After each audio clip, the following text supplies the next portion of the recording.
Hello लोगोफोर जाय बिथांमोना कन्टेन्ट मनेटाइजेशन टुलखौ मोननो हादों बिथांमोना बांसिन दा फट'सनिफ्राय आर्निंखौ खालामनो हायो। फट'स स्टोरी टेक्स्ट बेफोरनिफ्राय डिसेम्बर मासनिफ्रायनो बे कन्टेन्ट मनेटाइजेशनखौ होगोन होननानै बुंदोंमोन। गोबांनावनो साफा सानै होबै दिनै गासैनोबो रल आउट खालामजोब्बाय आरो गोबां रल आउट खालामनो गोनां दंबावो। मोनथाय दंबावो गोबाङानो कन्टेन्ट मनेटाइजेशन टुलखौ खम फलोवार्सब्लाबो इनिफ्राय बारा भिउस फैयाब्लाबो कन्टेन्ट मनेटाइजेशन टुलखौ मोननो गासिबो मोनथाय दङ। नाथाय लोगोफोर दा खोथाया जाहैबाय जाय बिथांमोना डिसेम्बर मासनिफ्रायनो मोनबोदों कन्टेन्ट मनेटाइजेशन टुल बिथांमोना गोबाङानो माने बुंहरदों फट'सनिफ्राय आरो रिल्सनिफ्रायसो आर्निंआ जायो, लं भिडिअसनिफ्राय आर्निंआ जायाखै होननानै। नोंगौ थिगानो, लं भिडिअसनिफ्राय आर्निं जाबोआखै, जोबोद खम माने गैयानो होनजायो लं भिडिअसनिफ्राय। बांसिन दा फेसबुकआ जोंनो रिल्सनिफ्राय बांसिन आर्निं होगासिनो। रिल्सआव जोबोद बेनिफिट दङ।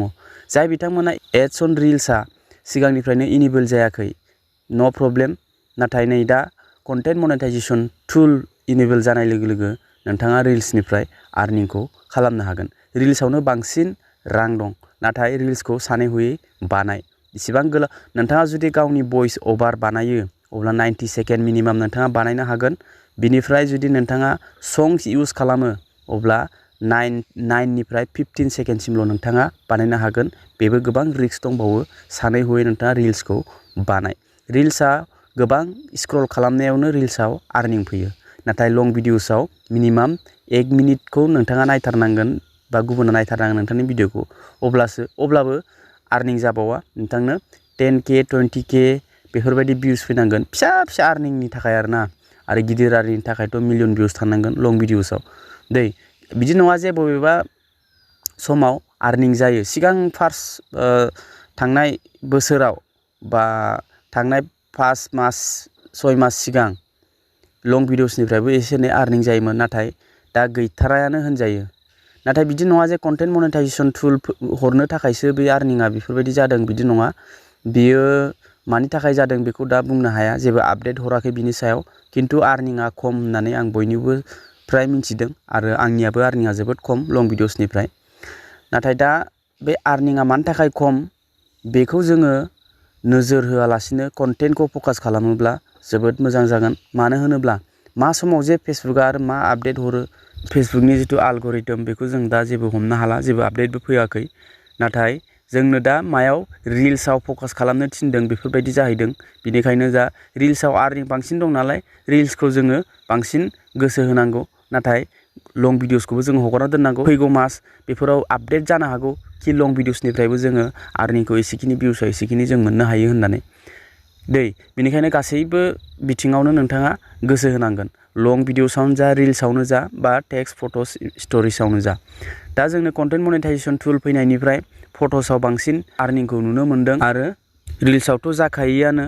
जाय बिथांमोना एड्स अन रिल्स सिगां इनेबल जादोंमोन, दा आर्निंखौ नोंथाङा इनस्ट्रिम एड्सआव बेसेबां आर्निं जादों होननानै चेक खालामनांला। एड्स अन रिल्सआव नोंथाङा एड्स अन रिल्सनि आर्निंखौ चेक खालामनांला।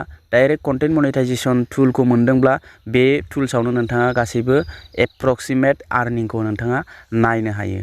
अके लोगोफोर, स' जों दा आर्निं चेक खालामनांगौआ कन्टेन्ट मनेटाइजेशननि सायावसो। बिनिफ्राय स्टार आरो साबसक्रिपशन बियो बेलेग। कन्टेन्ट मनेटाइजेशन नोंथाङा इनेबल जादोंब्ला इनस्ट्रिम एड्स अन रिल्स आरो पारफरमेन्स बोनासनि आर्निंखौ नोंथाङा कन्टेन्ट मनेटाइजेशन टुलावनो मोनगोन। आरो जेब्ला नोंथाङा कन्टेन्ट मनेटाइजेशन टुलाव आर्निं चेक खालामगोन अब्ला नायनो हागोन रिल्स आरो फट'स स्ट'रि नोंथाङा बेनिफ्राय बांसिन आर्निंखौ बेयाव नुनो मोनगोन। स' लोगोफोर, जोङो बेनिखायनो गोसो हो, जेराव आर्निंआ बांसिन बिनि सायाव बांसिन गोसो हो, अब्लानो नोंथाङा लासैनो नोंथांनि नांगौ बायदि आर्निंखौ नोंथाङा खालामनो हागोन। आरो हानायमानि नोंथाङा क्रिएटिभिटि खालाम। अके, गावनि माने वन कन्टेन्टजों लोगोसे माब्रैहाय भाइराल जागोन, माब्रैहाय बांसिन भिउस फैगोन बिनि सायाव नोजोर हो। अके, नाथाय मोजां कन्टेन्टखौ मोजाङै बाहाय, सानै हयै बाहाय। बे ससियेल मिडिया एसे गोरोन्थि मावब्लानो बुहुमनाङैनो मिन्थिजोबो आरो बरनामबो जायो आरो फेमासबो जायो। बेफोरबायदिनो सोलिलांबाय थायो बे ससियेल मिडियायाव मोजाङै बाहायनो रोङोब्ला नोंथाङा मोजां आरो बाहायनो रोङाबा नोंथाङा सुख'हायै सानथ्र'हायै नोंथाङा दुखु सहायनांगोन। स' लोगोफोर बिनिखायनो आर्निंआ खम जाबायनो आर्निं मोनलानो होननानै नोंथाङा दुखु जानो नाङा, डिमटिभेट जानो नाङा। कन्टेन्टखौल' फकास खालामबाय था, कन्टेन्टखौल' आं आर्निं खालामनो थाखायसो फैदों, आर्निंखौ मानो मोनाखै होननानै नोंथाङा सानथारनाङा। सानसे बेलासे नोंथांनाव गोबां आर्निं जागोन, नोंथाङा कन्टेन्टखौल' फकास खालामबाय था। दे लोगोफोर, आं बेखिनिखौनो बुंनानै दिनैनि भिडिअ फोजोबनाय जाबाय। स' भिडिअ बेखिनियावनो। भिडिअखौ मोजां मोनोबा लाइक खालाम, चेनेलखौबो साबस्क्राइब खालामनानै बेलआव नटिफिकेसन खालामनानै हो, जाहाथे बेफोरबायदि इनफरमेटिभ भिडिअ नोंथांमोना नुबाय थानो मोनो। अब्ला लोगो मोनगोन next video. Tata bye bye and take care.